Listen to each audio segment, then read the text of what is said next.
Mueller, Mr. Stephen Harnigan, Mrs. Janine Girallo, Mrs. Mary Masiello. Mr. Tambolini could not be with us tonight, Mr. Michael Franco, Ms. Janet Koch, Mr. Joseph Blaine, Mr. Randy, DiUlio, Dr. Donald James, and Mrs. Laura Newman. And may I have a motion to accept the minutes? Motion made by Mrs. Masiello, seconded by Mrs. Koch. All in favor? Aye. Accepted, how many? Eight. Now we will have the internal presentation? Yes. Okay. Would you like me to begin? I should have that. Thank you. We have with us tonight Mrs. Mary Ann Van Dyne, principal partner of R.S. Abrams, who is also our internal auditors, and she is here to present the 3 audit reports from the past year. Turn it over to you. All right, great. Thank you for inviting me. I'm going to be going over 3 reports, and I'll just kind of go over which reports I'm going to cover. The first one's going to be on the capital projects and facilities. The second one I'm going to talk about is the capital asset management. And then the third one would be the risk assessment update report. Okay? Okay, so essentially the first 2 reports were the cycles that we did based on last year's risk assessment. The first one that we did when we came out was the facilities and capital projects. And what we did when we did our report and our audit was we went out and we interviewed anybody involved in the capital projects management, the filing, the administration of all the projects with the state education department to make sure that the district has the proper controls in place, that the expenses are authorized, that the bond is not overspent, that the district is actually monitoring the different projects. There's also a lot of filings that the district has to do for the capital projects with the state education department, and we wanted to make sure that those filings were being done timely. If they're not being done timely, we do have exposure of losing some state aid. So there have been some other districts on Long Island that did lose state aid because they did not file their project report. So this is an area that was considered high risk due to the fact that it could be potential loss of revenue to the district. So as part of the audit, we also did look at your board policies just to make sure that you have all the required board policies. If there's any recommended board policies, we wanted to make sure that you had those in place, or if we've seen at our other school districts policies that you may want to include in the policy book, we also brought that to your attention. There is also another requirement, you're supposed to have a 5-year capital project plan. This is something that SED requires of all school districts, and there's certain required components that have to be in that plan. So we looked at your plan to make sure that you did have all those components and that you were properly monitoring any projects that you were going to be utilizing in the next 5 years. So the report basically outlines all the procedures. The first group of pages really talk about the procedures I just went over. We talk a little bit in detail of how capital projects are started, the different permits you're required to have, the different filings that you're supposed to have. We also mention all your policies that you have in place within the report. And then we talk about filing the final building project reports for maintenance and facilities. Also is addressed in the report, how are you monitoring the maintenance and facilities. We also talk about closing out procedures. When you do close out a capital project, there's certain closeout procedures that need to be performed. So essentially, the first part of the report really kind of talks about the procedures that you are doing out of the district. Then if you want to look at our recommendations based on the interviews that we conducted, the testing we did, the observations that we did have some recommendations which start on page 20 of the report. And the first few recommendations really have to do with your policies and procedures.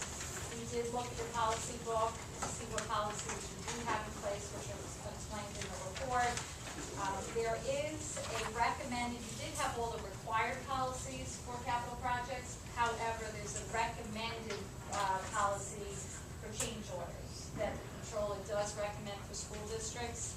I did provide Mrs. Newman a copy of the sample of what a change order policy should have And in I'm it. happy to report that the board approved the policy at the last Oh, meeting, so okay, that great. is now part of our policy book. Okay, So thanks. excellent. And that really is something that's recommended by the controller, so it's a good idea. Anything, even though it's not required, I think it's a good idea to have that in place. We also brought some other policies to your attention that we've seen in a lot of our other districts that are not required, but they are available. So those are some of the other policies that I brought to Mrs. Newman also that you can review. I don't know if you've adopted those yet. We but- have not, we have the samples, my staff has been putting them together into a Word document so that we can start to customize for us, and then looking for recommendations to Dr. James as to based on which one's great. And these also are not required, but they are standard practice out of some of the other school districts we've been to. The next recommendation talks about your 5-year capital facilities plan. This is a requirement based on SEC regulations. There's specific requirements you should have in that plan. Based on the review of the plan, we do have some recommendations of items that should be included in the plan. So we're recommending to revisit the plan that you have in place and make sure that these items are incorporated in the final plan review and update. And for tonight, there's a recommendation to award an RFP. Within that RFP is the required 5-year plan. So when is that up? We are at our 5-year now? No, I believe that is, and I want to say 3 years in perhaps, but I can verify that. Okay. And I'm sorry, I apologize, I did not introduce or recognize Mrs. Carrie Reinhardt, our treasurer. Thank you very much. Okay, and then just as the next few areas that we looked at the approvals for the bonds, the Excel resolution, to make sure that you had all the proper approvals, the voter approval, board approval, there was no exceptions, everything was in line.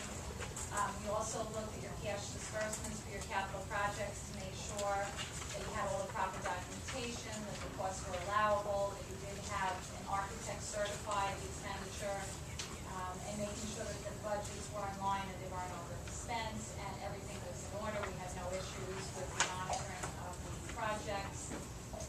The next item that we did look at was to make sure that the unexpended balance on your audited financial statements did tie into your reports, internal reports, to make sure that you're monitoring that, as well as making sure that there is, if there's any transfers, that those are being monitored, and we did not have any issues. Everything was in order along those lines. The next area that we did look at was your contract administration. We reviewed any contracts that you did have in place between the district and the contractors, making sure that the pre-construction documents were in order, that there was evidence in support of review and supervision of construction on the job, making sure that there was oversight of the construction that was being taken place, and everything was in order. We had no exceptions with that review. And lastly, we did look at your final building project reports, making sure that they were filed timely, making sure that it contained the substantial completion documentation which you're required to have, making sure any change orders were submitted, including change order certification forms, and based on the sample reports, everything was in order. We had no problems in that area. These are the reports that you were referring to that other districts failed to file? Yes. Or this would be Yes. what the state aid? Right, it's called the final expenditure reports. We're required to file it within a certain amount of time, and the state is really, cracking down on that, or they wouldn't really crack down on it because now Because they they don't need have the that much money. money. Right, now they need the money, so they're really, taking a hard line on it, so it's really important. So it's great that you're monitoring it, everything's filed timely, so you don't have that exposure that you don't have to lose any state aid down the road. Okay, so that really is what we looked at with regards to capital projects. The next area that we looked at was your capital asset management. And this is really also, we interviewed anybody involved with capital asset management, making sure that we documented whatever procedures you had, which is all incorporated in this report. We also did some testing. We reviewed your policies, making sure that you have all the required policies in place, your board policies. We also actually did a physical observation. We went out to your locations to make sure that any assets that you had on your appraisal report is actually on site, and then we did it vice versa. We went then from the location to the report to make sure that it was all inclusive. We also looked at whatever procedures and practices you have in place to see if there's any recommendations you can have on monitoring, whether it's transferring assets to other locations, disposals of equipment, any donated assets, how you are handling those. And then we also looked at your financial statements to make sure that the outside appraisal company did reconcile to your financial statements. Okay, so there again, the first group of pages of the report really outlines all the procedures we documented based on all the interviews we had with all the staff members. And then if you want to just jump to page 7, this is really where we're outlining any recommendations based on our interviews or observations and any testing that we did.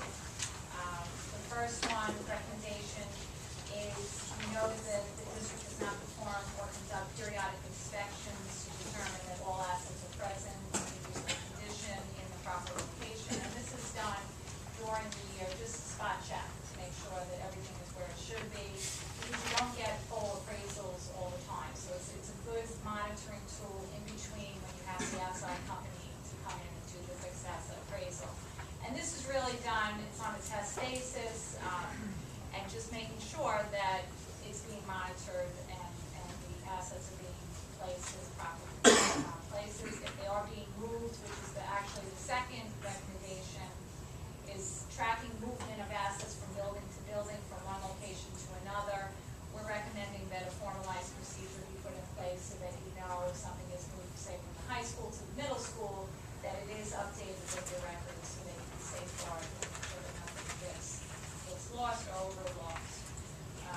With regards to the third recommendation, we did have we're looking at your tagging procedures. You do have a very good procedure for tagging assets in general. However, donated assets were not being tagged prior to being put in service. So that's something we're just recommending, that those assets be tagged prior to putting them into service. How much? It's a very small percentage, the donated, you probably, how many people have last year, I can't. Just to give for an example that you might see, a member of the community will donate a piano. That's something that presently are procedures, there were no procedures in place that once the board accepts a donated item, that it then gets incorporated into the district's asset records and that it's tagged. But I can assure you that that is something that will be incorporated. Right, all over that, yeah. And like Mrs. Newman said, the board does get involved with that, so they're aware of it. It's just a matter of tagging it to make sure that it's safeguarded. And it's, as dollar-wise, it's a very small percentage, but it is something that should be easily implemented. Okay, and then the fourth item was when we visited the school buildings to verify the existence of capital assets, to make sure that they're being properly tagged, to make sure that they're included on the appraisal report, and making sure that they're where they should be on the appraisal report for the asset location that it is at the site. So out of the capital assets that were sampled from the outside appraisal report, we looked at the current year additions report, made sure that it was on site. If it doesn't have any problems, we were able to locate them. However, the next group of items that we looked at the capital assets were sampled from the district locations to the appraisal report the other way around. And there was 2 capital assets that could not be located on the appraisal reports. One was a printer scanner, which should have been in the IT room, and the other one was a floor cleaner, which was, I think, at the high school. So it could just be that you don't have those procedures in place to track the transfer of assets. It's probably in the building somewhere, but it's just not. So I'm just, because like I get the printer scanner, I get like the floor printer. Right. So where is that, like they're supposed to be a house for it basically at the end of every day? Or basically they couldn't find it for us, so it should be somewhere within the building. I couldn't find it as a building. They're looking at a report that says, oh, that particular cleaner was assigned at purchase time to, let's say, the high school. I see. They went to the high school to go look for it, and they couldn't locate But it. it could be a burn. With the middle It school. could be at another school, and that's the And that whole also, tracking of, right, of right, those it also put assets. after that we need to put a process in place that when equipment is moved from one location to another, that there's a form that we can then go into the computer and say, okay, this was the high school, it's now the middle school. We know a lot. Is this though, is this a, Yes, I only. or is it not in the base? It wasn't located where on the appraisal report. So it's not in the books, Right, No, it's in the books, but the location presently either is not accurate. Oh, no, this is the opposite, this is the opposite.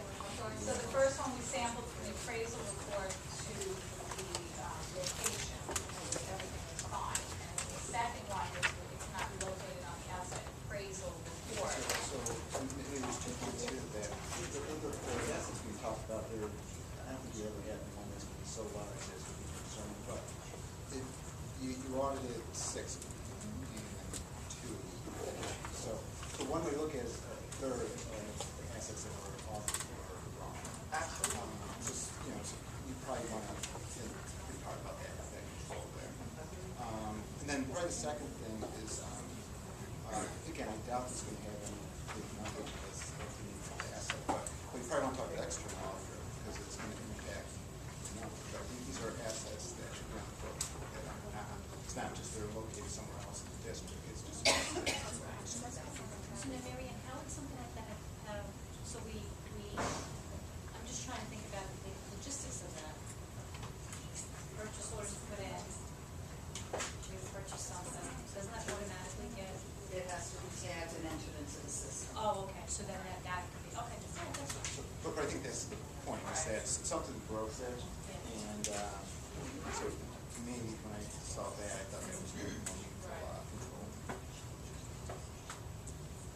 So when the external auditors come out, they should. They're always receive copies of the internal audit report, so they'll be aware of it. What were the dollar amounts of those items for this scanner and I don't remember off the top of my head, it's probably $1,000.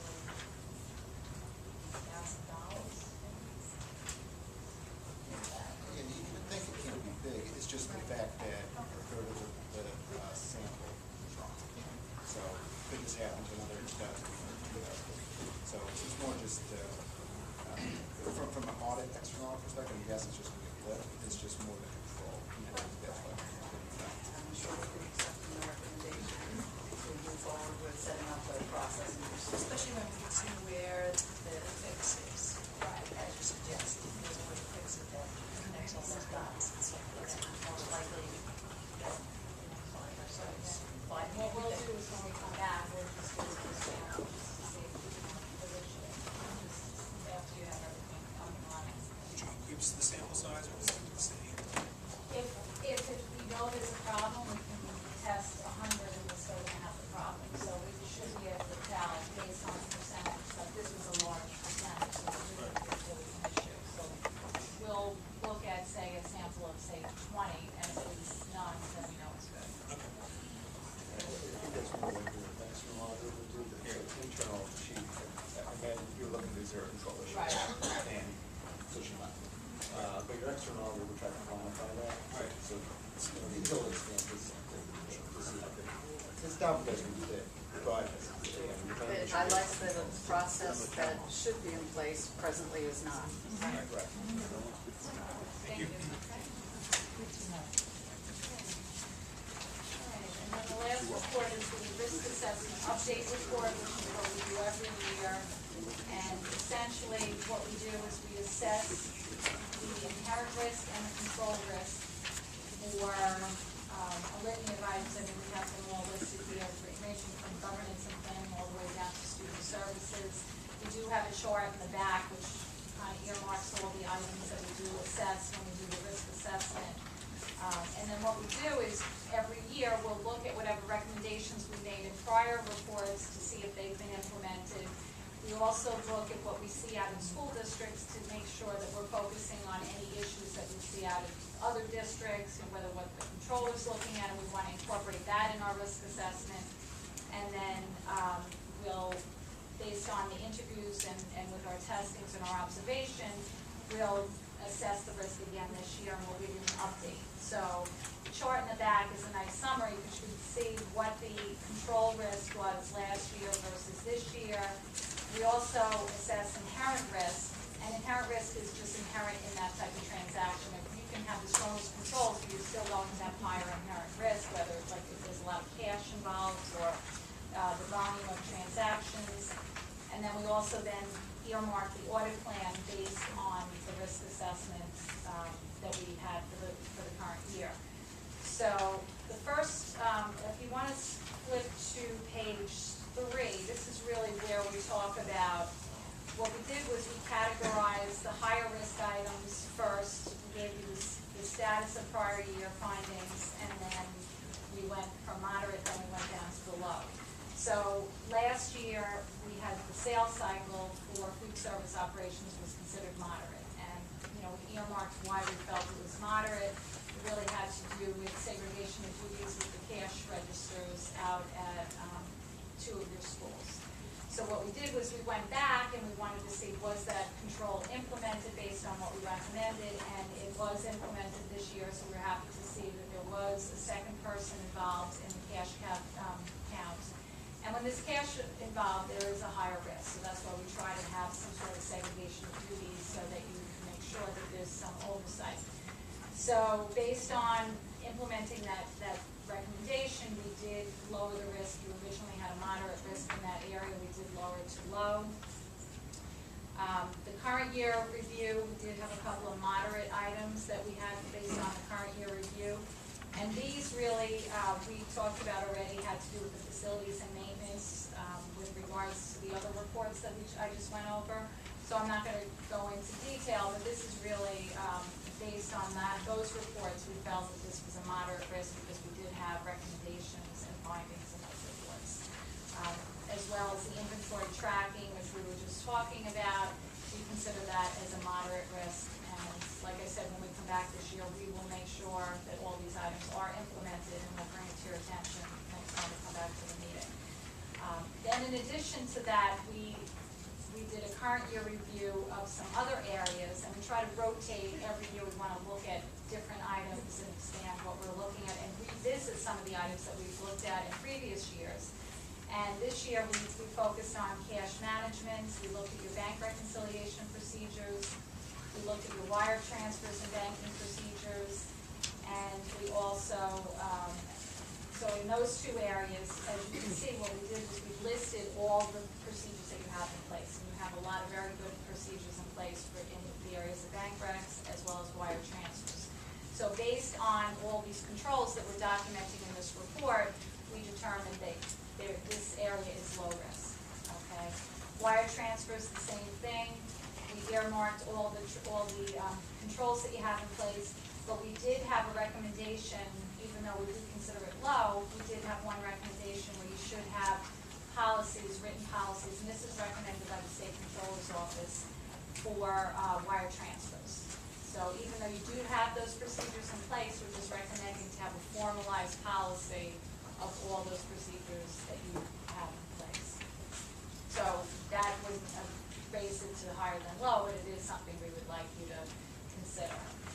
Then the next area we looked at was your cash receipts. We looked at, what are your controls with cash receipts, and as you can see, you do have a lot of controls in place with regards to cash receipt logs, restricting checks immediately, having segregation of duties within the cash receipts processes. You also use pre-numbered receipts. So based on all these controls, we did assess cash receipts as low.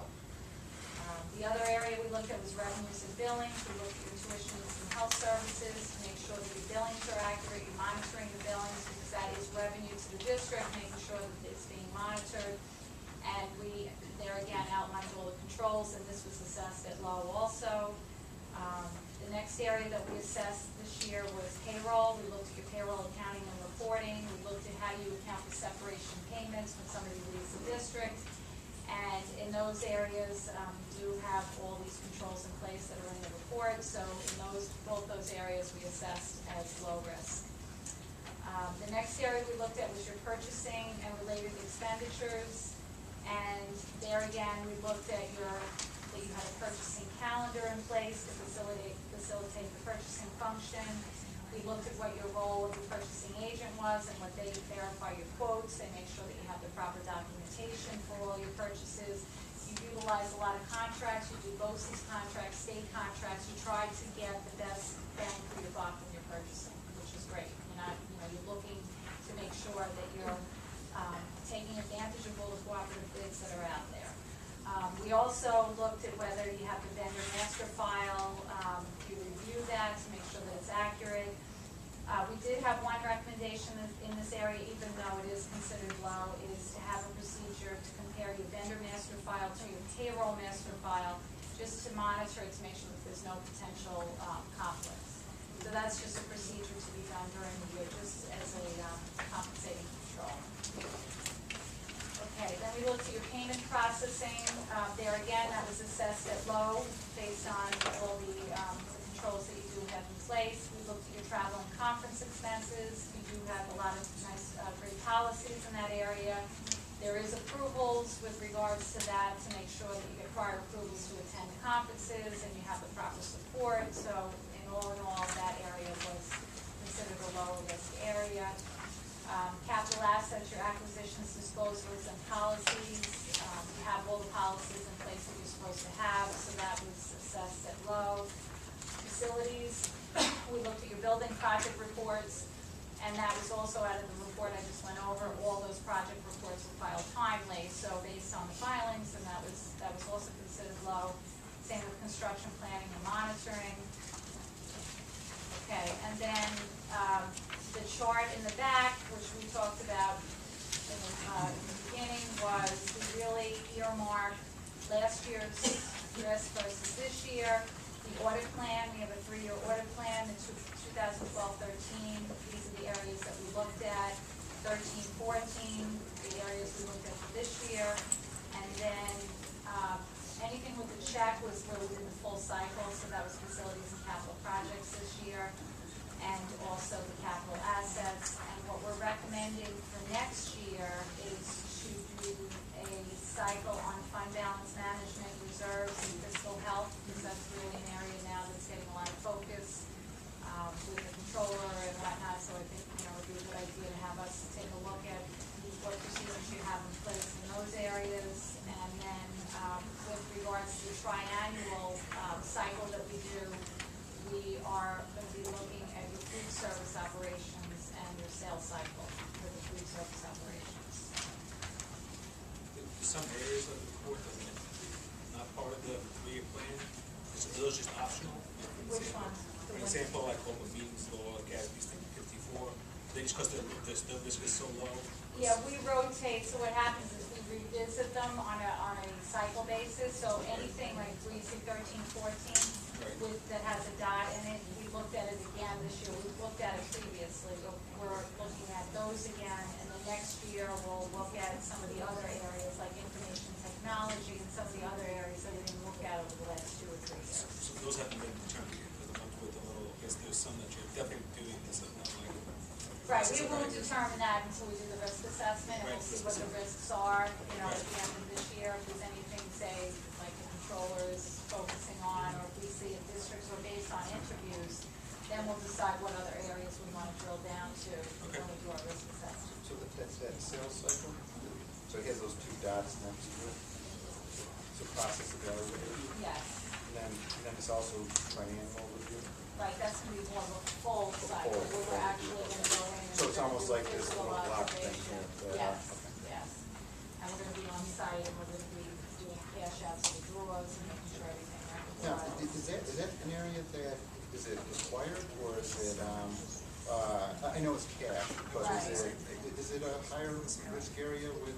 With school lunch, it is because it's outside of the business office, and because you do generate revenue with reduced meals, and they're not tracking the meals properly, the district will be losing out on revenues, and because of the cash that's involved. And also what we want to look at is the computer system, because you have a point of sale system. And what we've seen that a lot of districts don't utilize the computer system to the fullest. So we want to make sure that the cashiers don't have access to certain areas that they shouldn't have, so that they can make sure they're doing a blind count when they close out at the end of the day. So there's a lot of procedures that sales cycles, that we're gonna look at to make sure that you don't have any risk in that area. And in other districts that you work on, it sounds like two of them, that fund balance management, the reserves, and the fiscal health, those are hot topics. Yes. Anything else that we should know about that maybe down the line that we might want to put in our rotation? Well, really, the billings, we want to make sure that the Medicaid and the SAC billings are, an area that if you're not doing that properly with the special ed services and you're not, going to get the revenues in, that's an area that I think would be a good area to look at. Information technology, and that's an area, that's rampant through the districts, so that's just a matter of making sure that there's controls in place. Capital assets, we already went over, that's a big number on the balance sheet, so we'll revisit some of those procedures again this year. You can see at the beginning of the report the areas that we looked at previously, we looked at too. How long does it, for other districts, how long does it take to cycle through all the areas? Because it seems like, so we do 2 or 3 a year. Is that about normal, or is that? Yeah, we used to do more. Now you're only doing really one cycle and one triannual cycle. So before we did more, right. So now we're kind of scaling back on some of the areas. But you can see these are all the areas that we've looked at over time. But when we do the risk assessment, we do relook at a lot of the areas and then we decide anything in depth that we want to look at. So one thing that I'd be interested in, and imagine you do the rest of the committee, you do a lot of, it sounds like a lot of presentations about what are hot topics come down the pike and what school districts are focused on. If there's anything that we can look at, share with us. I have a top 10 controllers findings. We have a whole analysis we presenting across the state on that, so I can share that with the audit committee. See what the controls looking at, so. That was very, we had spoke about that last time, it was very interesting when you mentioned Yeah, I that. can definitely send that over to you. Randy, and just so you know, we did, and Mary and I, we had cut back, but I mean, it's really, am I right to say, in the purview of the audit committee, if we wanted to go back to increasing, some of the things that are looked at on a yearly, we can, and it's not set in stone, so why don't we look at? Yeah, and maybe the thought would be, look at what, your material there that, lists out these top 10, and assess how big it is, how important it is for our district here. Right. And then we can move forward, right, we can go forward with that. Does anybody else have any other questions? If not, Mary Ann, thank you very much. And so we are now ending the audit committee and we'll be moving into our regular business meeting.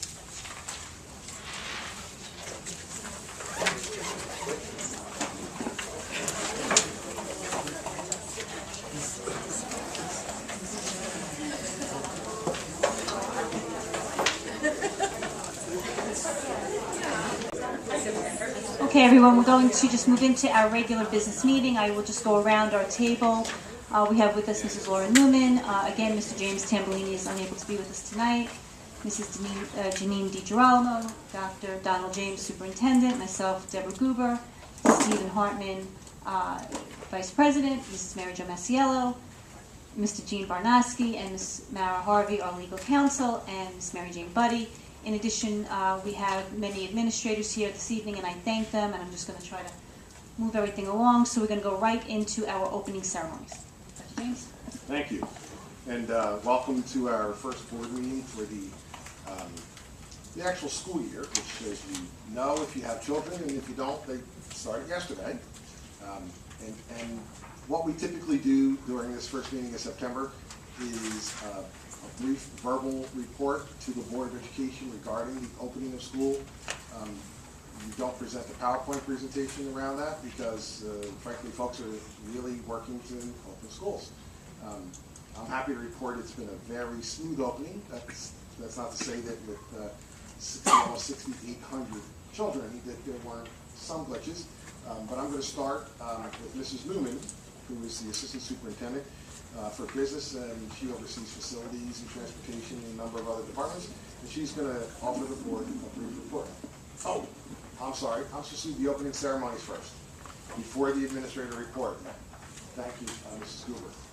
I'm very happy to say that we have a special presentation tonight that I'm going to call upon Mrs. Verga to do the introductions for us, since she was such an integral part around Special Olympics. And we have a presentation for the board, and I'm going to bring forward Mrs. Verga, who will do the introductions and facilitate this. Thank you. As you all know or aware, that we were the host, Commack School District hosted the Special Olympics Spring Games for 2 years. Special Olympics is here tonight. Diane Colonna is the director of Special Olympics of New York, Long Island, and she'd like to make a presentation to Dr. James and the school board. Diane? Thank you so much. Dr. James, thank you. On behalf of Special Olympics and the 5,400 local athletes that compete in Special Olympics here on Long Island, I would like to say thank you for opening up your community and your hearts to Special Olympics for 2 years. I've been with Special Olympics for 5 years, and I've seen a lot of spring games, and I have to honestly tell you that the community really set the bar very high for any other schools, future schools, to take this on, and we were just so grateful for everything that you guys did. And you know, Debbie kind of led the troops and led us, and it was just a wonderful, wonderful experience. Of a very small token of our appreciation, we'd like to present you with a plaque, and hope that one day we can come back and maybe visit you again. And you know, we're not leaving your community. We do a lot of stuff here still. Our largest training club trains out of Commack. So, you know, look us up and thank you, and visit us at other schools. But we just want to say thank you for the past 2 years have been really, really wonderful. So thank you.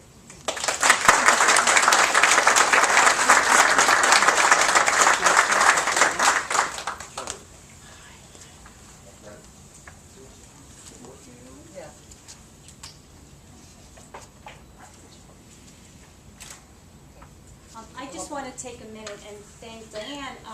It was a wonderful opportunity, and just from a very personal perspective, I have a sister who is disabled and who has participated for years in the Special Olympics, and so to be able to be a part of it from the behind the scenes was a wonderful opportunity for me personally, for the community.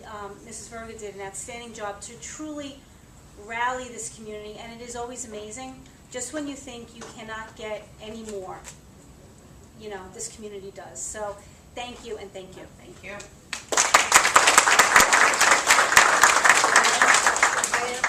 Let's take a picture with the board.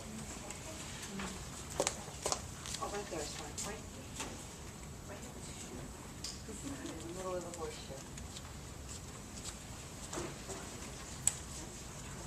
You can keep going back, so when we go behind. No, okay, sorry, Liz. Tilting, I know the tilting down. Something that. Okay, ready? Here we go. Hang on, that's good. One more. Good, thank you. Thank you. Very much. So much. Thank you.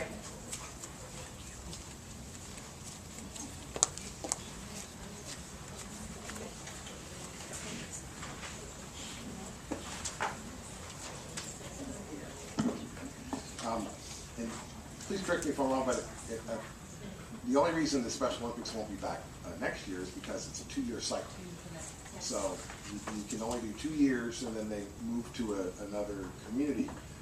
But it was really a tremendous experience to have Special Olympics here. The first time I attended a Special Olympics, I was a teacher. A few years ago, I went to one with one of my children and said, yeah, we really need to do this in Commack. So I did what every good superintendent does. He looks around and says, okay, who could do this for me? And I found Mrs. Verga. Debbie, thank you very much for all of your efforts in getting that project going. And I know it was 2 years, and I know it was a lot of work, but thank you very much. And for every volunteer, because there were literally thousands of volunteers over a 2-year period, it was tremendous. Everything from students, teachers, to parents, administrators, everybody got involved. It was really a great experience. And the athletes, to watch them perform,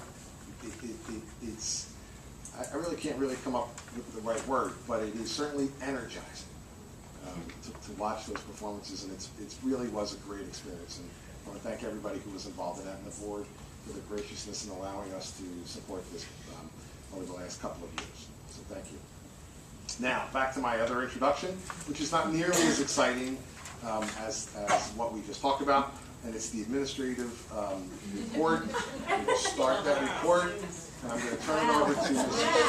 I didn't say it was bad, I just said it wasn't as exciting. Cut that out of the tape. Wow. The most exciting part of the night is going to be... Energized. The opening of school, which was very exciting. And again, this is a large district certainly, and tonight I'll be reporting to the board on the areas of facilities, school lunch, and transportation. Typically I will speak off the cuff. I did not want to do that tonight because there is such a tremendous amount of work that has gone into these areas to open up schools. So I will read off of notes a little bit, if you don't mind. But first, I'm happy to report that the opening of school with relationship to the facilities department was a real success. The buildings were prepared for the arrival of students, faculty, as well as staff. As with large facilities with multiple buildings, there may be some issues reported once the building has returned to full occupancy. Certainly, as those items are reported, our facilities department moves as quickly as possible. The range can be anywhere from moving an air conditioner, needing a new air conditioner, to computers needing new hookups, telephone equipment changes, reports of pests, insects, bees, and the like. As the board is also aware, many items are handled by our staff. Services requiring licensing or special certifications may be handled through outside vendors with whom we have standing orders and contracts in place. I really want to extend my gratitude to the facilities department, Mr. Schramm and Mr. DeMarzo, who make sure that miles and miles and acres and thousands of square feet of property are constantly maintained, and they really did an outstanding job. Also, as approved by the Board of Education, the additional security personnel at both the primary and the intermediate schools will be fully in place beginning Monday, September 8th. This additional staffing will provide security services in each school building until 9 p.m. at night each day. Custodial and maintenance staffing remains unchanged from the last school year. And again, our thanks to Mr. Schramm and Mr. DeMarzo, who might have moved. There he is. But thank you also to your entire custodial, maintenance, and groundsman staff. School lunch, reporting that we have a new team at the helm. We have a new district manager as well as a new school lunch director, Harold Cava. I look forward to introducing them to the nutrition committee, and we're off to a good beginning. As in my facility report, with 8 school buildings, there sometimes are technical issues. Our technology staff has been absolutely wonderful in addressing these matters, as we know that they will, throughout the school year. Lastly, near and dear to my heart, transportation. I'm happy to report that we successfully transported more than 7,200 Commack students for the past 2 days, as well as to our schools and our private and parochial schools. As to be expected, there were some buses that ran later than is acceptable, and our new transportation coordinator immediately began looking into those instances to identify why and what changes will need to be made. We are fortunate that our Commack parents understand some issues do happen in the beginning weeks, but as we move forward, we always rectify those problems where they're warranted. Some issues do correct themselves simply by repetition and a few days into the cycle, but some will require additional support. After the first 2 or 3 weeks of school have been completed and we have all had the opportunity to catch our breath, I will be reviewing all issues as well as some thoughts that I have with our transportation team. And we're already beginning to plan for 2015-16, similar to Dr. James calling me on May 21st to start working on the following year's budget. We will be doing the same in all areas. So again, I'd like to make sure I acknowledge the transportation team, our contract vendors as well. And thank you, and that ends my report. does anybody have any questions first? I just want to say, Mrs. Masiello and I had the opportunity to tour the buildings before the, the opening of school. And it's always amazing what a real effort and opportunity they have to do, and that they rise to the occasion to make those buildings ready and really, safe, clean, work gets done, the requests get put in, and, Richie and Wayne, they manage that, and we have some phenomenal craftsmen on staff, and it doesn't go unnoticed or unappreciated. So thank you. Please extend that to everybody. Laura, I know the hard work with transportation, that is, and we do appreciate that. Moving 7,200 students hither and yon is not something that we take lightly, so we appreciate that. And happy to hear lunch was just moving right along, so thank you. So the way I put together these brief presentations tonight had to do with, one, we have to have facilities to welcome children. Next, we have to have staff there when the children do arrive. So the next presentation will be conducted by Mr. Rezikoli Hefar, the Executive Director for Human Resources for Commack.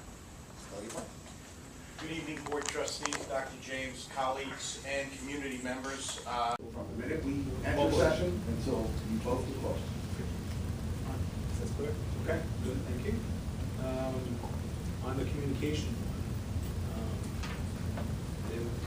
one, just want to make a certain point. There was, I guess we kind of softened it a little on point 1A, which was individuals who wish to see in writing.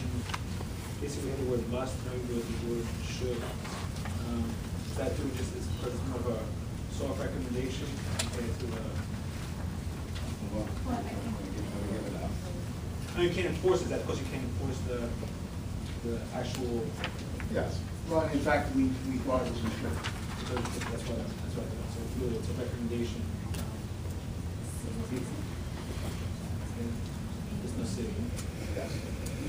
It wasn't removed, but it wasn't ever written in. I see. The original authority, and I took it out before. Yes, I see. Okay, The attached protocol is that flow chart that you showed. Yes, there's more specific. Right. Protocol with phone numbers. Right, because this is a type, I assume it's the one that's in. Kind of flows, it falls to that. It's more detailed than It is, that. well, okay. And so this is something like this we posted on, at least the communications between people on the website, so people know how to follow the process. Want to keep going? Okay.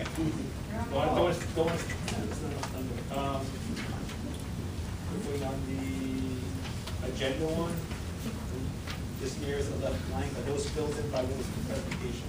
Yes. Okay, so it's 7. 7. 442. 742.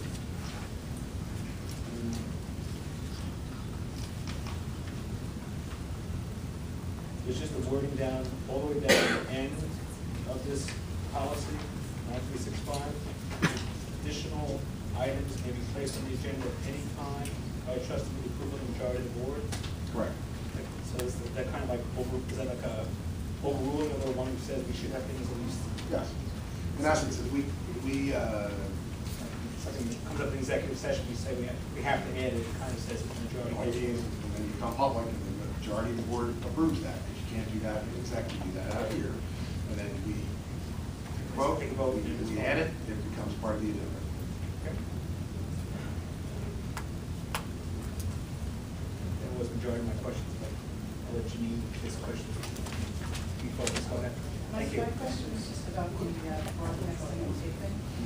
It says to the extent allowed by law. I assume that means just the taping that we're doing. So Yes. if anybody from the public is taping and there's something that's sensitive that can be aired, do you have some control over that? That is correct. Steve, you have anything else? You can, if you do, I mean, we have time, correct? Right. In between now and the next meeting, if you have anything else. Okay, that's fine. Okay. Thank you. As you know, the conversation with the board has been very clear about making sure that as we move forward, that the structures support your thinking. These are intended to support you thinking about how we put together an agenda, how we review the agenda. The agenda will then include only the items that are approved in the policy. So there have been, over the years, informational items that were there, unless the board decides otherwise. So those informational items can still be brought to the floor, but don't appear on the agenda. So I want to be clear about that. That's what's written in here is what will appear on the agenda. So that, again, if somebody says, well, I have a question because it's not on the agenda, that can be done, and it can be discussed, and it can be presented upon, but the agenda itself will no longer include informational only components. Okay? Is that fine? Thank you. If there are no other questions, that concludes the administrative report. Thank you. That's my cue for that. Thank you. Yes, yes. Until we change the policy. Thanks, Darren. And now may I move forward to have a motion to approve the minutes of the August 7th Board of Ed meeting. Motion made by Mrs. Masiello, seconded by Mr. Hartman. All in favor? Passed unanimously. May I have a motion to accept personnel with addendum? Oh, so sorry, I forgot all about that, but Peter reminded me. Anybody who has any question regarding anything currently on the agenda, please feel free to come forward. Mr. Wunsch, District Resident. I had one, but I don't know if this is on. Oh, it is. All right, well, I had one, but now I have two. The first is, I see here that you're replacing the architect that this district has had for over 20 years. When you get to that, I'd like some justification on how much money we could possibly save to replace an architect who has saved us hundreds, if not millions of dollars, because I know he saved us at least $5 million on that $90 million bond issue years ago. The second thing is, in listening to the last comment on all of your changes, you're no longer going to be giving us information only, which means you're getting rid of cost of the bond issues, all of those expenditures. I know there's no legal vote on it and no requirement, but that means the community is no longer going to get that information. Is that what I heard you say? No, that's... Oh. I'm not sure exactly what I said. I think the dentist is saying something. No. So information on bond issues or anything else of that nature that call for board action will appear on the agenda. I'm not sure what your question is there.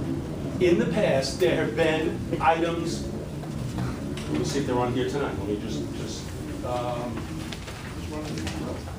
I'll use the legal bills as an example. Those items are there for informational purposes only, to inform the community. That means that will no longer be there. We will no longer know that we've done change orders or we've spent money. No. That change orders, all of that is going to remain on the board. Change orders would be required, Right, we have prior to board signature. We have to approve that. You know what? Let me just, give me 1 second here, because I wasn't prepared. But there's nothing, well, here.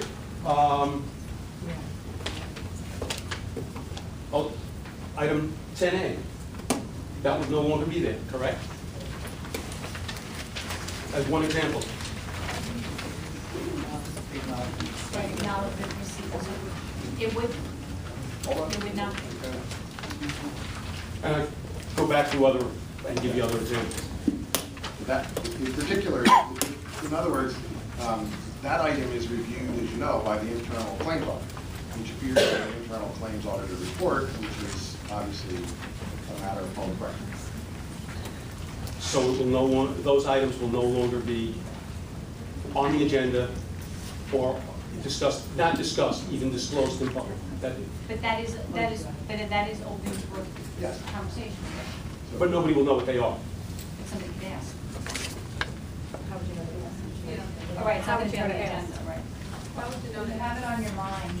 Well, there's more than that. No. There are, I mean, if you look on that $90 million bond issue, there were items there month after month after month disclosing all of those capital expenditures that no one would have any way of knowing what they are. Okay, with absolute assurance to you and to everybody in this community, anything of that nature would 100% remain on the agenda for public information, discussion about the board. That is absolutely what is not going to be removed from the agenda. That is That's not. not what the Dr. James said, but Okay, I'm just, well, that's why I'm okay, so then clarifying. we're gonna- Point of clarification, Well, and if we need to add some language to our policy to assure that, because all of these structures are intended for additional information, not less. Right. So thank you for bringing that up. to allow additional And discourse. I look forward to hearing a discussion on the architect change and hope you Can't wait. do not approve what's on the agenda. Thank you. Hi, Teresa. Hi. Happy school year. Yeah, it's good. Kids are good. I just have a, looking for a clarification, and it could be a general one. Items 1 through 14, I don't know if you know me, but items 1 through 14. I can understand the ones that are like Tourette, UCP, autism are kind of like. Wait, are you on? On this one through 14 items. You're not up to that. It's new business, but it's Yeah. on the agenda, so I can question it now before you vote? Yeah, yeah. Okay, I want to make sure, then that's fine. I thought that's what it was. Yeah, just in general. Yeah. There are certain ones in there that kind of are self-explanatory of why we would be needing to seek outside counseling or whatever, services. Uh-huh. How about the tutoring, like there's certain ones like tutoring, there are a couple that are saying tutoring next to them. Do we try to use in-house first? Is there a reason why we would be seeking outside tutoring? There are different versions, there are a couple here. Some of them have to do with whether or not we do look to use internal people. When we can't, then we use service. There are times when the tutoring has to occur at hours on the weekends or at other hours because let's say a student is either disabled or is suspended or has other issues. So we do have services like that as backup. Okay. That's. Whether in the hospital. That's separated out here too, so I figured that one. I was just wondering. And then just 13 or 14, Brookfield Child Services. There's two of them, 12 and 13. One's for the autism program, but what would the second one be? It doesn't really, doesn't say why it would be two separate lines. Okay. Mrs. Ryan can shed some light on that. The Brookfield Child Services is a special education program. There are actually two programs there, and one is a specialized autism program. So the way they do the contracts, we have to have two separate contracts. Oh, What's the second one? But what They're would both cover it? special ed services. They're for special ed services. And they come into the building or do our children? No, our children. Oh, thank you. Thank you. Is there anybody else? Mr. Fusco? Hello? Good evening. Just had a question on, I guess it's like page 3 or so. Did we reopen Cedar Road School? Cedar Road School is not closed. It's used as an auxiliary building, so we run our pre-K program there. Actually, we don't run it. It's run by an outside company that pays a fee to use the facility. It was also rented by another school that has since relocated. We did use it this summer for our summer program for students with special needs, but it is not quote unquote open like one of our regular schools. So why would we be creating a position of clerk typist for that school? That's a good question. That's a great question, Mr. Thank you. Fusco. So what we've been reporting on the last 2 meetings is that a very large, fairly large, I shouldn't say fairly large private school for students with special needs has moved into the district. Not within our schools, but they rented space in a private building. As a matter of state law, any student in that building that requires special education services, we must actually handle that. We must handle the CSE, we must handle paperwork, all of the expenses associated with that. And then we then bill the sending district. So the students are, say, from Miller Place. That student comes here, we handle everything, we provide whatever needs to be provided, including the administrative support like the secretary, and then we send a bill to Miller Place and they pay us. So that's why we need a secretary there, because that's where that administrative division will be housed. So we are going to pull together all of the schools like that in the district and run one administrative division, so that and then that will be billed out. Now, what that means is that we have to actually expense the money between now and when we can put together the contracts to collect the money. So we'll be taking money out of our fund balance to support all of those services, including the administrative services, and then sending out bills, which could be 6 to 18 months in delay before we receive those receipts. We're not happy about that, and we have no control over that. But that's a great question as to why we're creating that position. And so theoretically, it's a self-supporting position? Theoretically. Yes. Thank you. Thank you. Is there anybody else? Are we discussing items on page 2? Yes. Herb, honey, whatever you want. Whatever makes you happy. I'm Herb Roth, and I'm resident here for 57. There's some items that are a little puzzling to me on page 2.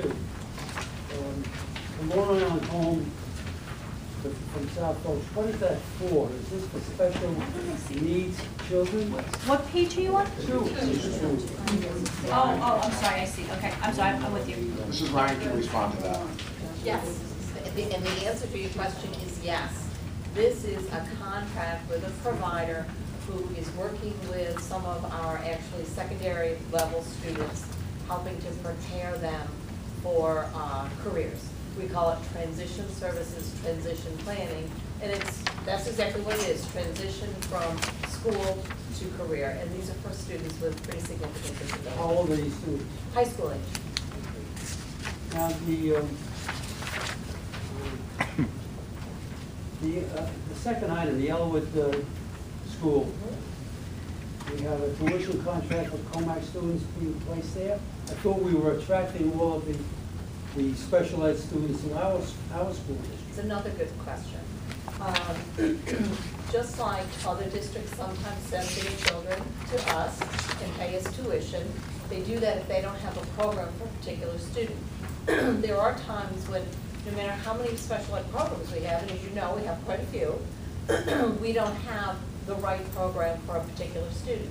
And this is actually a case where we have a student whose needs we can't meet here, so we've entered into an agreement with Elwood so that he can attend Sounds school. okay.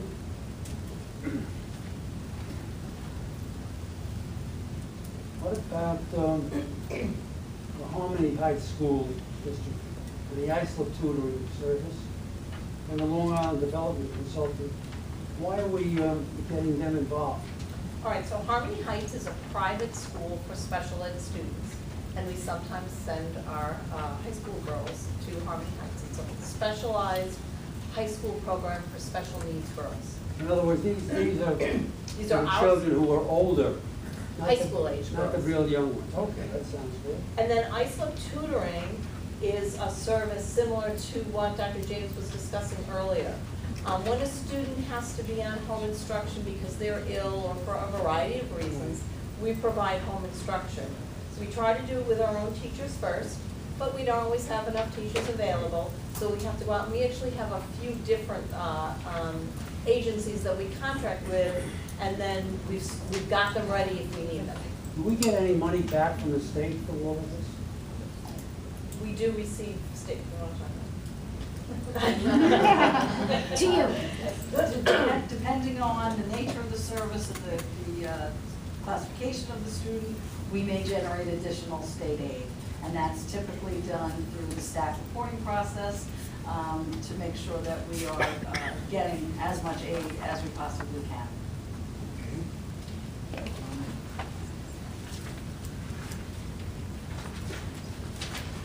Item number 8, New York Therapy. My question here is just, what are some of these services that they're providing? This, actually, New York Therapy is an example of a group of special ed providers who sometimes provide occupational therapy and physical therapy, both in our buildings and sometimes at home.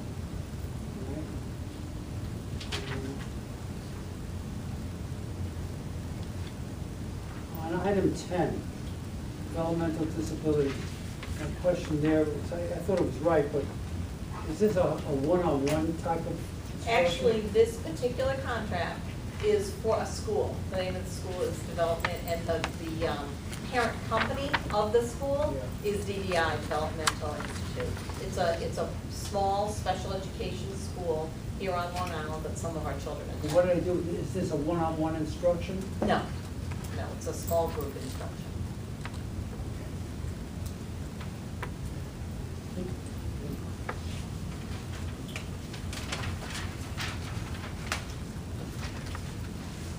Oh, you answered the rest of my questions to, that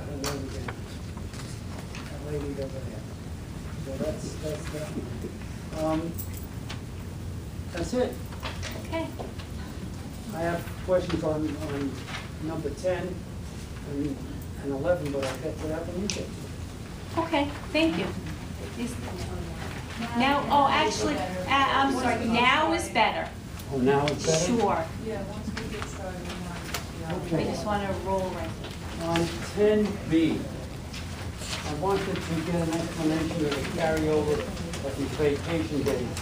How long are you going to be carrying them over? And then, are you intimating that they can bank these days forever until they retire? And then collect on them at a higher rate of pay? No, as a matter of fact, there's a time limit. It's set regarding the carryover, how long the carryover lasts, and when they must use it. And it's not to retire. May I ask what that time limit is? Ms. Pauley, do you know that time limit off the The top? time limit is based off of how many days they have in their bank currently.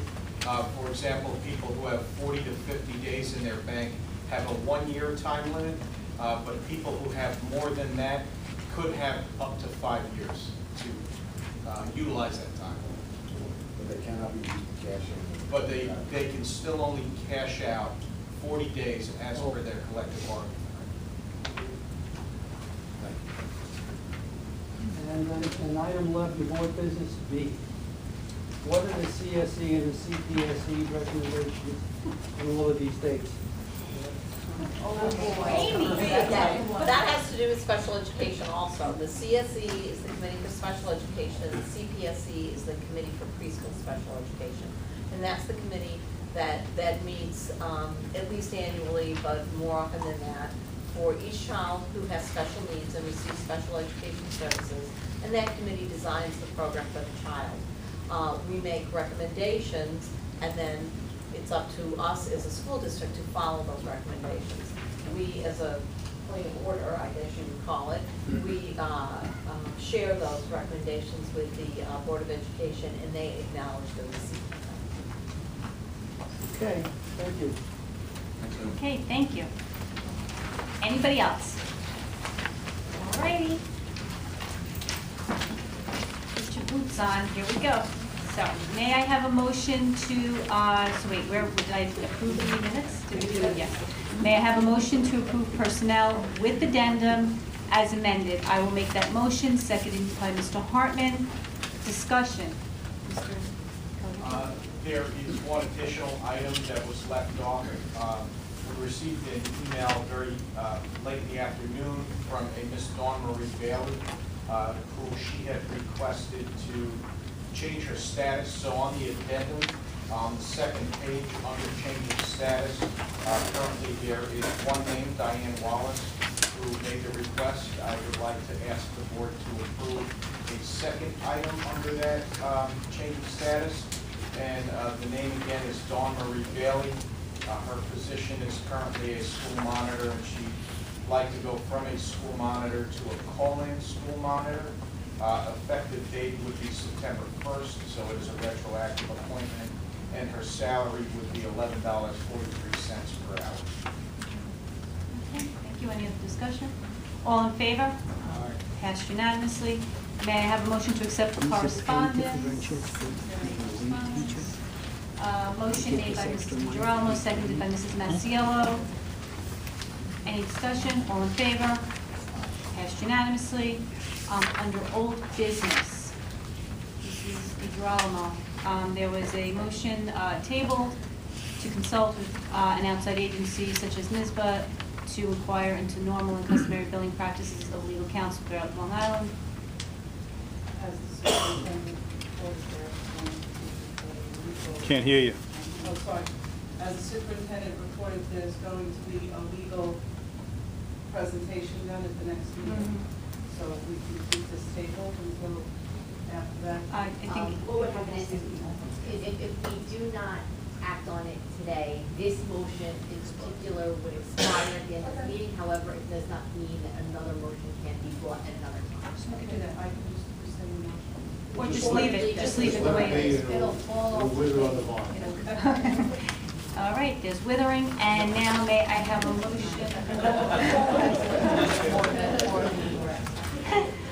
That's a long day. May I have a motion to accept the bids for 2 weeks? Should I break these out? Yes, okay. So may I have a motion to accept, approve the following bid for folding wall and stage rigging inspection and repairs? Motion made by Mrs. Masiello, seconded by Mrs. DeGirolamo. Discussion? All in favor? Passed unanimously. May I have a motion to approve the following recommendation for request for proposal, architectural services? I'll make that motion, seconded by Mr. Hartman. Discussion? There might be. All right, this relates to, board may recall, as part of the budget development process, the board. Cannot hear you, Mrs. Newman.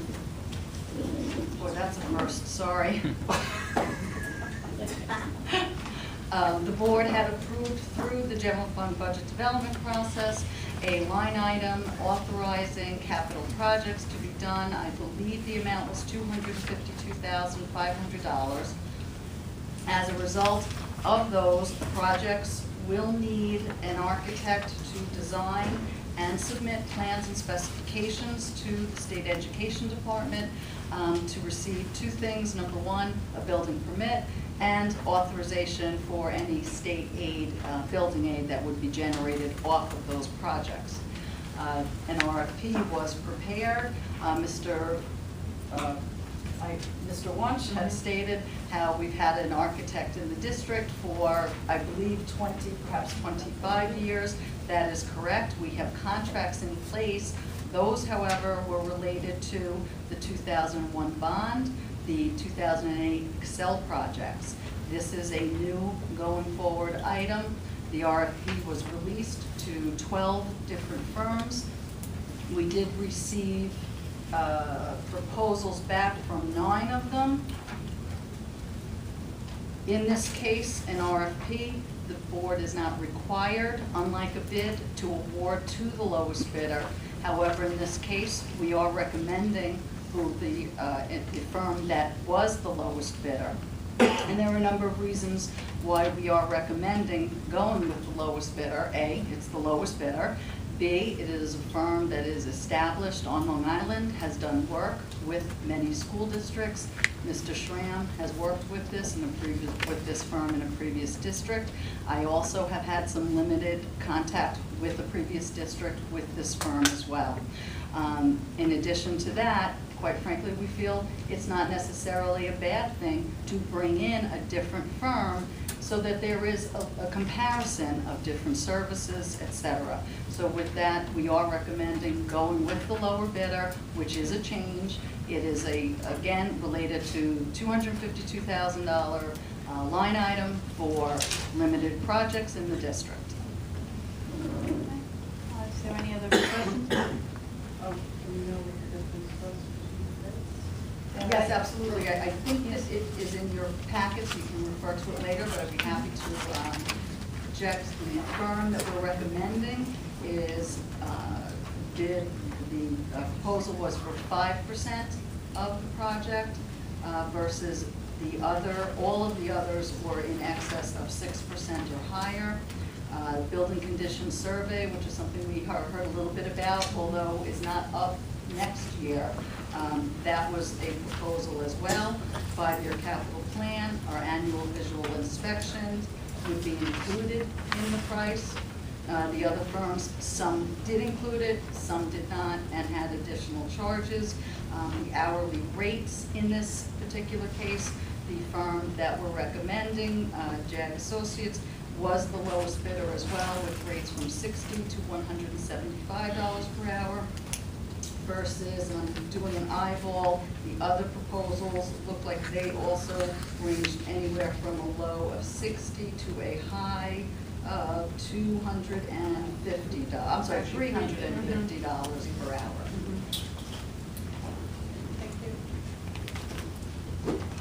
Are there any other questions or discussion? All in favor? Aye. Passed unanimously. May I have a motion to approve the following agreements and authorize President of the Board to sign same, 1 through 15. Motion made by Mrs. DiGirolamo, seconded by Mr. Hartman. All in favor? Oh, sorry, discussion? I think we had much. All in favor? Passed unanimously. May I have a motion to approve the District of Location contracts with the following school district as listed on the agenda for the 2014-2015 school year and authorize President to sign same, 1 through 29. Motion made by Mrs. Masiello, seconded by Mr. Hartman. Discussion? All in favor? Passed unanimously. May I have a motion to accept the following donations? Donation of $825 from Rolling Hills PTA, Rolling Hills Field Trip Account, number 038.34, as well as a donation of $5,800 from Commack High School, the Commack High School Student Council for purchase of banners for the South Gym. I'll make that motion, seconded by Mrs. Masiello. Discussion. As always, we just thank you. We thank the community. In this instance, we thank the children and the PTA for their continued support of themselves and their children, and everything is used as indicated. All in favor? Passed unanimously. Sorry. Okay, so now, do I have to read? No, I'm not reading. May I have a motion to approve a first reading? Can I lump these all together? Yes.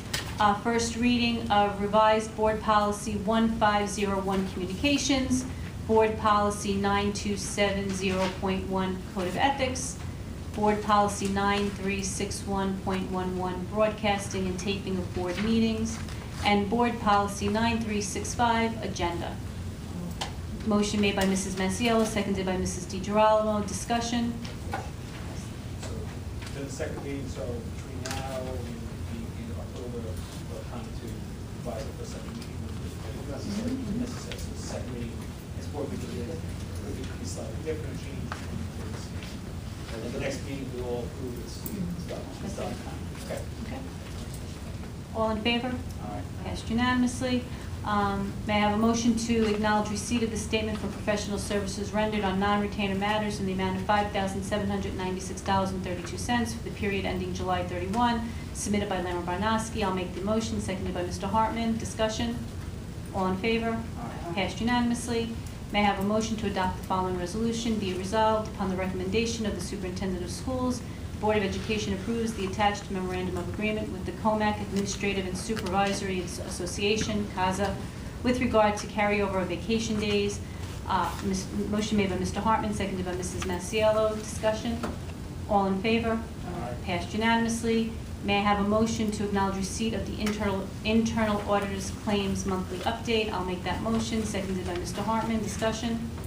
All in favor? Passed unanimously. May I have a motion to acknowledge receipt of the CSE, CPSE recommendations approved on the following dates as listed on the agenda? Motion made by Mrs. Masiello, seconded by Mr. Hartman. Discussion? All in favor? Passed unanimously. May I have a motion to acknowledge receipt of the following financial reports, CD rates? I'll make that motion, seconded by Mrs. DiGirolamo. Discussion? All in favor? Passed unanimously. May I have a motion to approve the additional board meeting dates and information budget hearings as listed on the agenda? I will make that motion, seconded by Mrs. Masiello. Discussion? All in favor? Passed unanimously. We have come to the moment of truth. If there is anything else that anybody would like to discuss, please feel free to come to the microphone.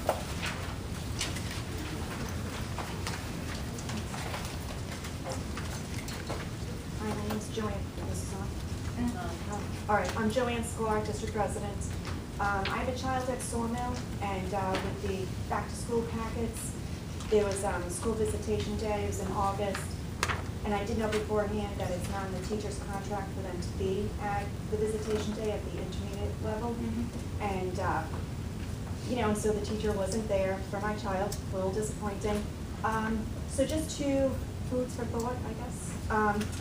Is there any way maybe in the future, if the visitation at the intermediate level could be moved to when it's in the teacher's contract, maybe the day before school, like it is done at the primary level? One thought. Or if it's going to remain where it's not in the contract, maybe, when it's written in the letter, there's a school visitation, if it's a known vacation for the teacher, or I understand illnesses happen, but if known in advance, maybe there could just be a note, by the way, you do know this teacher will be there. Just kind of saves the disappointment in person. But again, I know illness happens, so just kind of wanted to, let you guys know. Okay, thank you. We were made aware of that, and our direction has been on the way to correct that. Okay, great. Thanks. Thank you. What did he say? Hi, Mr. Wunsch. Three quick things. Define special meeting. Does that mean there's going to be no public? You're just going to adjourn into exec on all those special meeting dates? Yes. Yes. Okay. Second thing, one of the things we never really look at as a board, or when I'm any board, is revenue.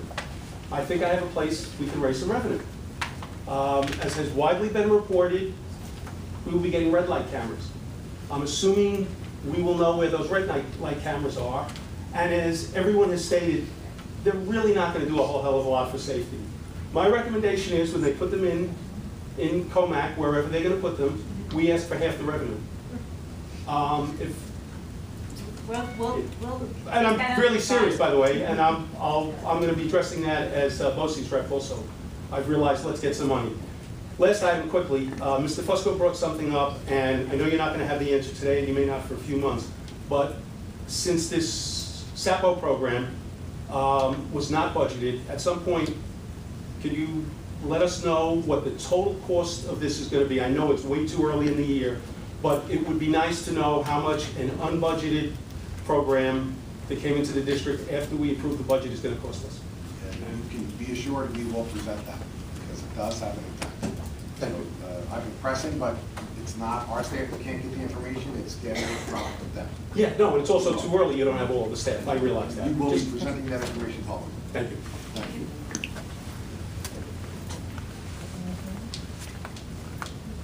I have something to say regarding a subject that may be offensive to some people here. And that's regarding all of these children that have been coming across the border on our southern border, and they're being distributed throughout the United States. And we've got an enormous amount, I didn't know it till I read it in the paper, as to how many have been put into homes here on Long Island. And in particular, right in my neighborhood, the Lutheran Church was going to get 30, and the people from that church were so much up in arms about it that they canceled that. But what I'm concerned about is what we're paying in taxes here. I don't want to see those children. I mean, don't get me wrong. I sympathize with the fact that they're here and they shouldn't be here. But I also have to live here, and so do all of you. And I don't want to see my taxes going up because we have to supply additional medical services, education services, and social services. And I would like the board to be aware of this and to be very cognizant of what's happening in our area, because I don't want to see it happen here. I don't care what happens elsewhere if they're going to allow it, but we have to stand up for our rights. And that's all I have to say about Yeah, it. we are very aware, and we are keeping a close watch on everything, and thank you. Thank you very much. Hello, how are you? How are you? I'm wondering if the district has a district-wide allergy policy that is out there. And I'm sorry, building-wide allergy policy. And I'm assuming that they do. And if they do, is that policy followed, throughout each school? Or does each school have their own allergy policy in place?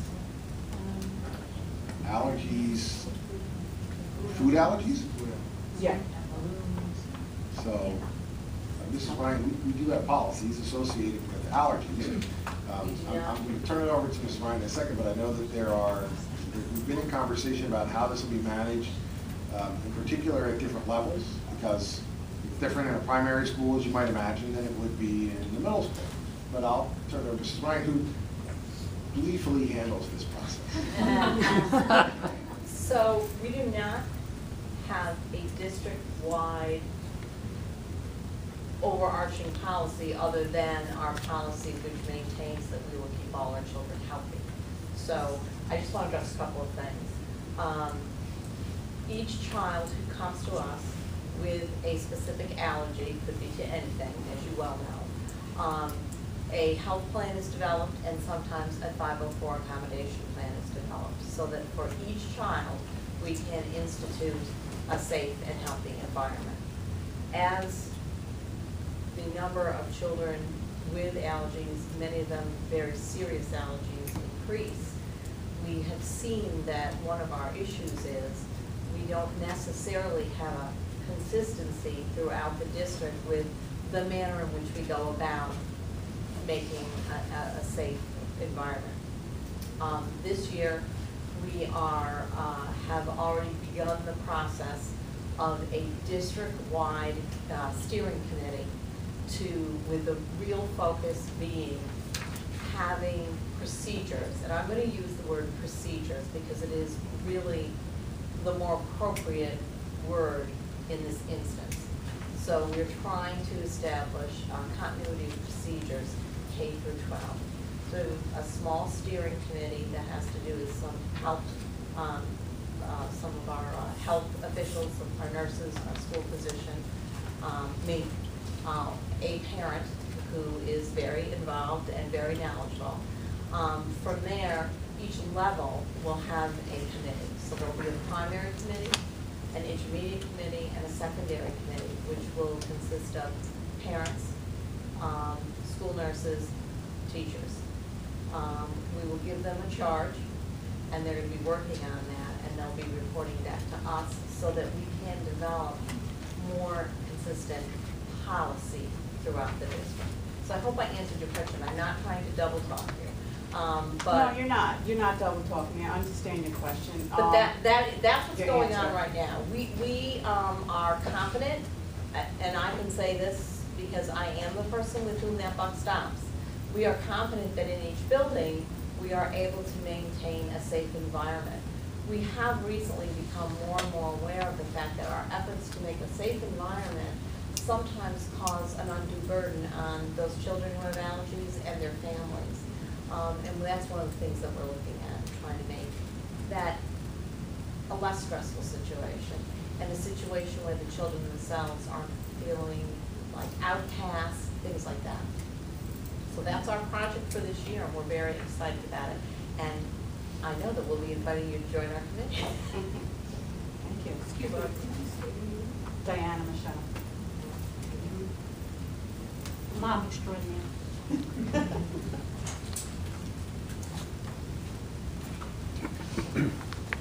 Hello, I'm Julie Siskowski. I have 2 children in the district.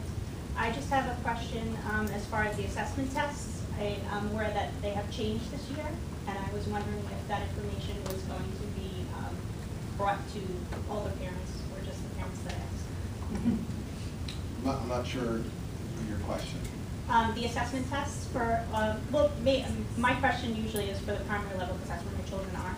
But the assessment tests throughout the year have changed this year, the information that I received, and I was wondering if that information was going to be readily accessible to all parents or just parents who. So in the primary school, the number of assessments has been diminished. Yes. Right? Which is great. Part of that. Thank you. I'm sorry? I said which is great, and Yes. thank you. Part of that, yes, the short answer is yes, it will be shared. The little longer answer is there were steps that had to be taken in getting it approved through the state, which really, and it was submitted recently, literally like a week ago. We haven't received word that it wasn't approved. We're going to move forward as if it was approved, and then we're putting together a protocol to share that information with parents. You should also be aware that we are still very actively engaged in advocacy to minimize the mandated state tests. And in fact, I've been working with Congressman Israel on federal legislation in that regard. We hope that it will be released Monday. If it is, we'll be making an announcement around that legislation. Now, of course, legislation is a law. It still has to get through the process. But we are making strides. So they'll sort of go hand in hand, and we will be sharing the information regarding the Thank you. Is there anybody else? Sorry. That just brought up a question. 10th graders received information at home regarding an ACT type of testing. It said, I mean, correct me if I'm wrong, I think it's like $40 for the test or something. What I found a little alarming is the fact that the information in that letter made it sound like this is a very good test to take. It would give some information about the levels of your child's education, where they fall, which I think is great. That being said, for those parents that might not have that $40 to do, is there something, I don't understand why for such a small price we just didn't absorb the cost, or is there something else out there that would allow those children that a parent may say, oh, maybe it's not a big deal, or just don't have that $40 to do? You know, it just came home, and my son brought home my receipt, but as I read it, it was such a good test. Like, the test would show us so much. That's why I want my child to take it. But if we think about it as a community in a whole, $40 isn't really that loud, you know. So I wasn't sure why there was a cost, and if everyone is, you know, if we can do something in place to help those that may not be able to. So you have the ACT and the SAT. They're two forms of standardized assessments for exit, if you will, and used for acceptance into college. Some folks go with the ACT and some go with the SAT, and we administer the pre-SAT. If I'm not mistaken, that's at no cost to students. So that's the one that we provide. It's pretty much the standard in the Northeast, and it's at no cost.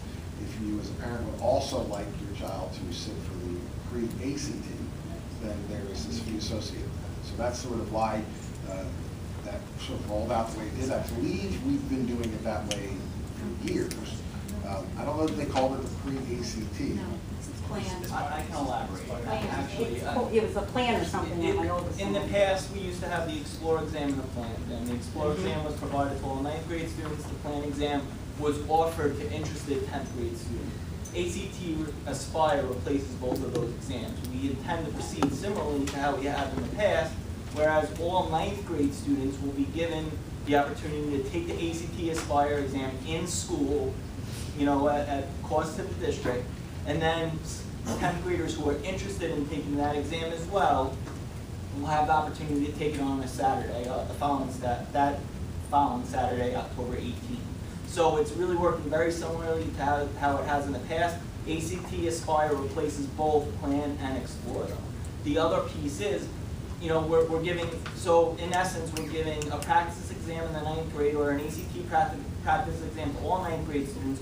All 10th and 11th grade students are being offered the PSAT exam during the school day at no expense, okay? And the reason why we're doing that for all 10th and 11th graders is because while the ACT is actually a very popular test throughout the country, the SAT is still the more popular exam in the Northeast, and it's the exam that the majority of our students all take. Many of our students also take the ACT in addition to the SAT, but the SAT is still the predominant test here in Commack and really in the Northeast, and so we want to give students as much exposure to that test as possible. There's also a concern about overexposing our students to these tests, and that's why we offer that ACT on a Saturday as an optional test to students. Okay, so it's an optional, so you're still you have tests in place or but all in place to get students the are same exposed to information. that test for free in the 9th grade. Okay, that's perfect, thank you. That's why we asked Mr. Macaluso to be here. Thank you, John. Anybody else?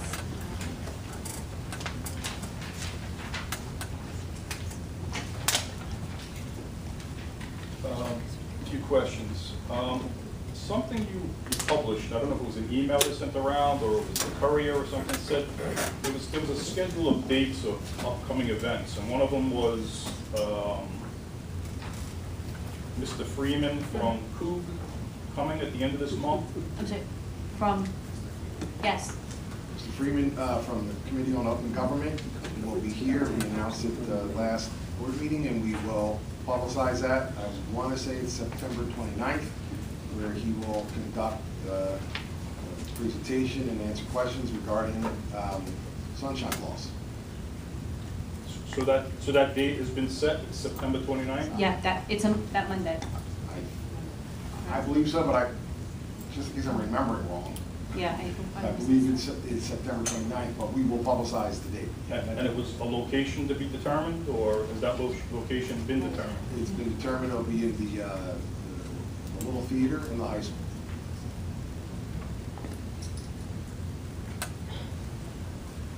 Second question was, I guess we're in 2 months into the new school year, the fiscal year. And my question would be what the unexpended budget funds from last year turned out to be? The books are nearly closed, but not quite, and we will be prepared with that information at the next board meeting. So there's no update, no estimate? That's my last question, and I just have a comment. Over the summer, I saw them doing some construction at the high school. I just wanted to commend Mr. Schramm. Last year when I was at the high school, I saw the sidewalks are cracked and lifting and heaving, so thank you for keeping up on it and keeping our schools safe for the kids. And they did that there, and they did that as well at the middle school? Beautiful. I don't know if you have seen, they did an absolutely magnificent job with those sidewalks and the curbs as well there. Well, I was at 2 high schools upstate this week, and the front of those high schools look impeccable. They have nice things, benches and stuff for the kids. So I'm going to be pestering you again this year about those cockamamie trailers we have up there. I look forward to the moment, Dan. I look forward to the moment. All right, anybody else? Okay, may I have a motion to adjourn? Motion made by Mrs. DiGirolamo, I second, all in favor. So